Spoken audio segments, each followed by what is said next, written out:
gaz. Le fameux gaz de schiste qui est très difficile à faire sortir du sol et très polluant. Voilà, je fais court là-dessus, mais c'était pour vous dire que pour l'instant, la transition énergétique, elle est hypothétique, elle ne se vérifie pas du tout dans les faits. Et il y a même un risque que plus on essaye de la faire, plus on se donne de moyens d'extraire des énergies polluantes du sol. Je vous ai parlé du risque d'effondrement, alimentation, santé, sécurité. Je ne parlerai pas trop de la santé, je parlerai un petit peu de la sécurité, mais je parlerai surtout de l'alimentation là pour ce qui vient. Aujourd'hui, on a déjà, pour 1 degré de réchauffement, à peine plus, 1 degré de réchauffement climatique, on a déjà des inquiétudes pour les rendements agricoles, des inquiétudes mesurées. Aujourd'hui, ce qu'on imagine pour l'avenir, ce qui est même testé expérimentalement, c'est que les niveaux de CO2 dans l'atmosphère modifient les protéines, les micronutriments, et la teneur en vitamines des grains de riz. Donc en fait, le taux de CO2 atmosphérique rend le riz moins nutritif, ce qui est problématique pour alimenter 8, 9, 10 milliards d'êtres humains à terme. Le réchauffement favorise le ravage des récoltes par les insectes nuisibles. Alors en fait, pendant un temps, il fait plus chaud, et les insectes profitent de cette chaleur-là, se reproduisent plus et mangent plus les récoltes.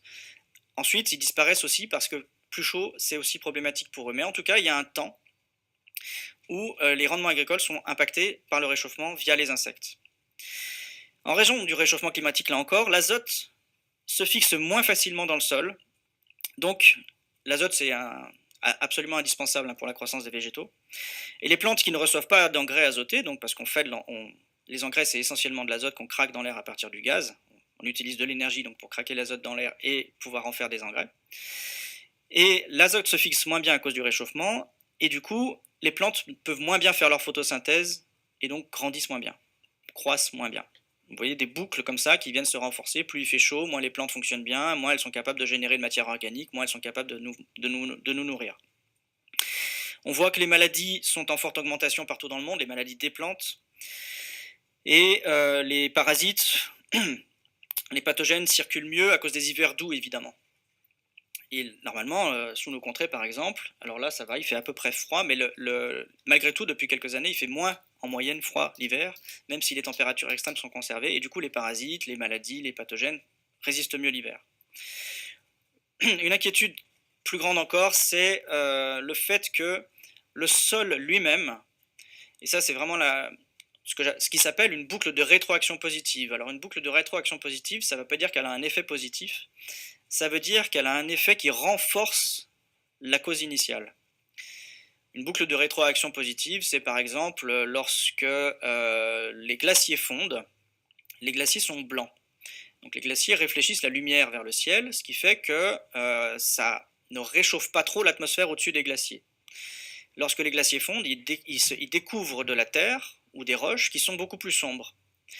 Et la terre et la roche étant plus sombres, au lieu de réfléchir la lumière, ils absorbent l'énergie du soleil et chauffent localement. Ça s'appelle une boucle de rétroaction positive, parce que plus la glace fond, plus ça réchauffe l'atmosphère, plus l'atmosphère est chaude, plus la glace fond, vous voyez ce que je veux dire.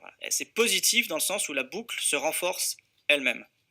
Et bien concernant l'agriculture, ce qui est constaté, et même dans des écosystèmes qui ne sont pas du tout agricoles, c'est que le réchauffement climatique entraîne, on va dire, un dégazement, ouais, le fait que le sol lui-même perd son carbone. Ça s'appelle la respiration hétérotrophique, je ne rentre pas dans le détail, mais c'est mesuré. Le réchauffement climatique va un peu trop vite pour que les sols, la matière organique des sols, les êtres vivants des sols puissent maintenir leurs écosystèmes internes, leurs écosystèmes du sol, et du coup, le sol devient émetteur net de CO2, ce qui vient réchauffer, là encore, participer au réchauffement climatique. Le réchauffement climatique fait que le sol lui-même génère du réchauffement climatique. Et ça, c'est malheureusement déjà un peu mesuré pour un seul degré de réchauffement pour l'instant. Je continue sur les nouvelles un peu plus, les nouvelles les plus pénibles à entendre, et après on rentrera dans les questions que je voulais poser.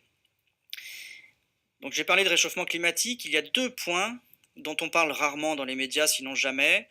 C'est que la moyenne, en fait, on s'en fiche un peu, la moyenne du réchauffement climatique. Donc tout ce qu'on entend dans les médias,